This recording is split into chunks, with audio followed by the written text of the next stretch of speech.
Hello everyone, Outdoorsman Botanical here, and today I'm going to be showing you my whole carnivorous plant collection. And there it is. So let's get into detail and find out what I have. So here's sort of my miscellaneous or Pinguicula tray. Got some unknown ones there. Got Pinguicula jamavensis, just some Cephalotus leaf pullings, some sphagnum moss growing in there. Not too much to show in those. Pinguicula jamavensis leaf cuttings, Pinguicula gigantea, unknown Pinguicula. I'm thinking it might be Pinguicula aphrodite, but I'm not sure.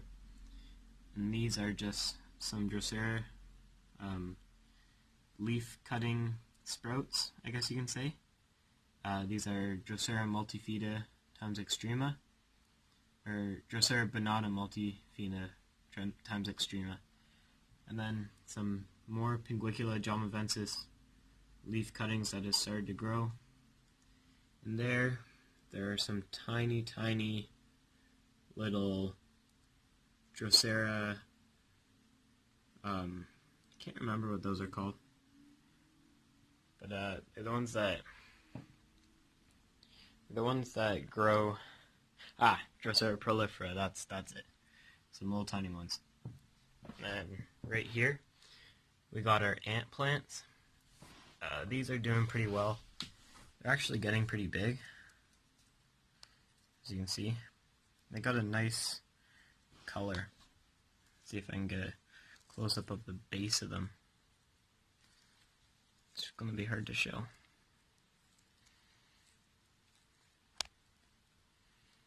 Right there.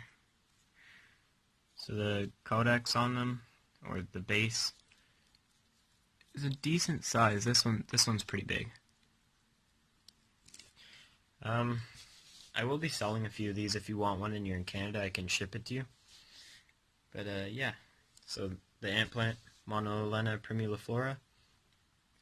Here's some Cephalotus follicularis. You can see there's a ton of baby pictures. There's a couple really nice big ones.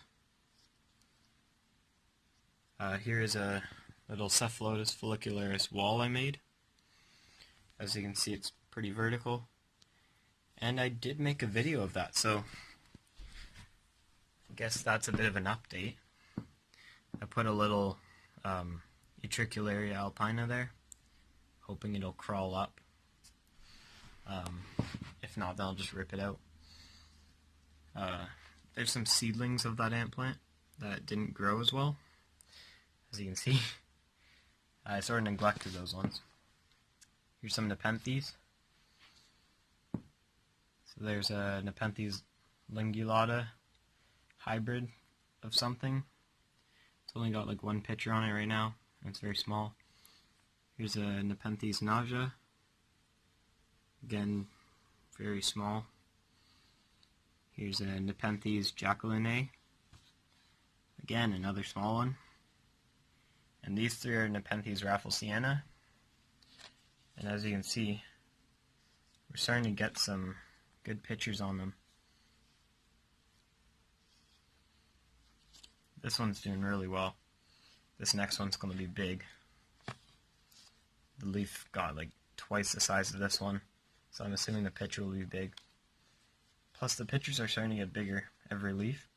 Like that was the leaf before. This is the next leaf. I think this will be big. That was like the first picture, so it's growing really fast. These ones are smaller, but again, still doing well. That one's kind of weird the way it grew, but yeah, that's weird. Yeah, and this one's starting to finally grow and become like that. That one was about this size when I got it, which was just over a month ago, so it's growing really fast. Alright, so let's move on to the next tray. This is sort of my sundew tray.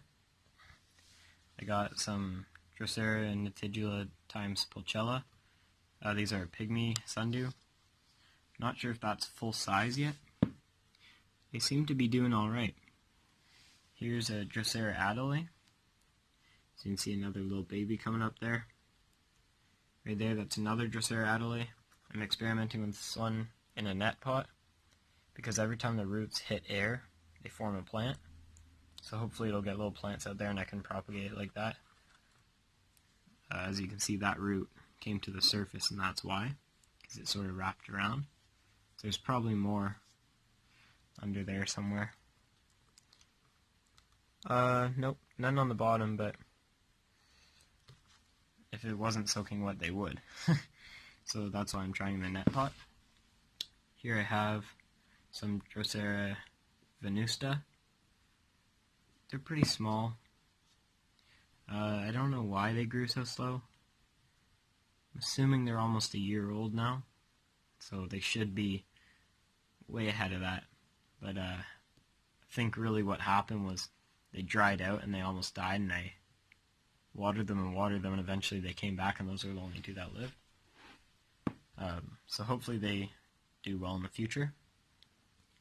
Here are some Drosera tocayensis.